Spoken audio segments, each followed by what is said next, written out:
Mas eu me encantei 10 meses, 3 meses com a universidade, eu fiquei 10. Mas durante 3 meses eu me encantei, porque eu vi gente da minha idade questionando as injustiças da sociedade. Mas aí cada um era de uma corrente de pensamento. E cada grupo ficava inimigo do outro dentro da universidade. Eu falei, essa galera não vai a lugar nenhum, cara. Os caras estão falando de mudar o mundo, de conduzir as massas. E os caras não sabem o que são as massas, mano. Acorda de manhã, tá o café pronto. Chega com a roupa suja, larga no chão, ela aparece limpa e dobrada dentro da gaveta. Sabe? Esse pessoal não tem condição de mudar o mundo. Aí me desencantei com a universidade. Depois que eu fui no julgamento, eu pedi desligamento. E foi um estorvo. A família cortou relações, os amigos começaram a fugir de mim. Eu perdi contato com todo mundo. Mas aí eu ganhei o mundo. Quando eu digo, você saiu da sua casa. Primeiro, não era a minha casa, era a casa dos meus pais e eles deixavam isso bem claro. Eu não tinha liberdade naquela casa. Não era minha.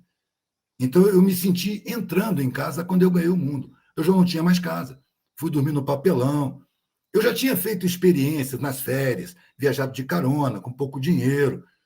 E eu já estava admirando as pessoas mais pobres pela humanidade que eu via nelas, pela solidariedade que eu via nelas.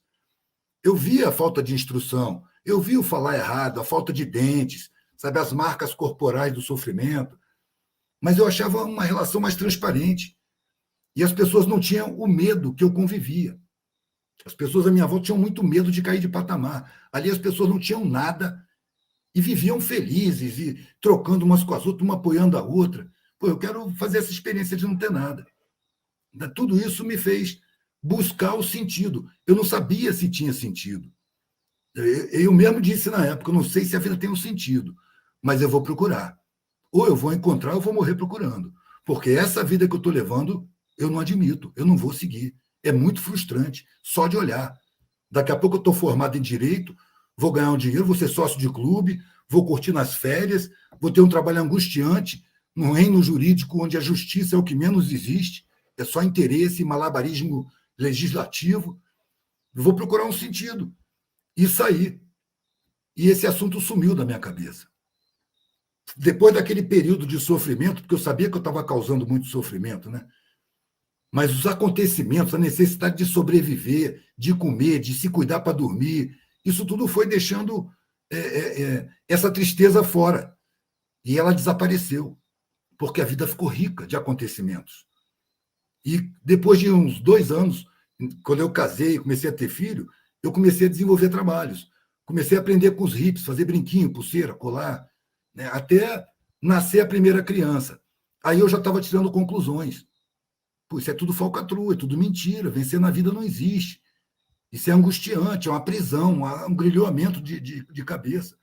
Até as esquerdas. Eles têm corrente de pensamento. Olha que nome horroroso, corrente de pensamento. Eu vou prender meu pensamento numa corrente, mas nem fudendo. Vencer na vida tem muita questão também.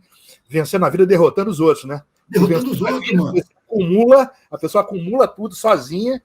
Né? Inclusive, outro dia eu li um parênteses aqui. Onde é que eu vi essa imagem? Eu achei uma pessoa, ou em algum artigo que eu li, falando assim: imagina você se um animal, digamos, pega um macaco, um orangotango, e ele biólogos descobrem que ele começa a acumular banana numa caverna. Ele começa a acumular banana numa caverna, e aí, quando vão ver, tem uma caverna com 30 mil bananas lá, mas um armazém de banana, e aquilo ali vai ser estudado com uma anomalia, né, no meio da biologia e tal, né, do estudo dos animais. Mas no ser humano ele sai na Forbes. No ser humano ele sai capa. Quando ele acumula, ele é aplaudido como um vencedor. A comparação foi muito legal, né, mostrando animais, né, no caso da gente, quando agora a gente está na quebra da Americana, por exemplo, né? Esse cara, um dos sócios aí, eu não vou nem repetir o nome, ele era ventilado como um cara que estava querendo se embrenhar na educação aqui no Brasil, um negócio na educação e tal. Ou seja, figuras admiradas pelo conteúdo, né? Pelo conteúdo que eu digo de material de acúmulo, né? Você estava falando, e isso me ocorreu nesse sentido, né? Vencer na vida é um só, né? Em detrimento dos outros, né? É a coisa bem do neoliberalismo, nessa passagem do capitalismo, que você tem que ser o melhor, você tem que superar, você tem que vencer a todo custo, você tem que ser empreendedor de você mesmo. e por aí vai. Eu queria fazer só um complemento para quem está aqui, gente, uma coisa interessante. O Eduardo falou que ele explicou a atividade dele de artista plástico, né, na rua.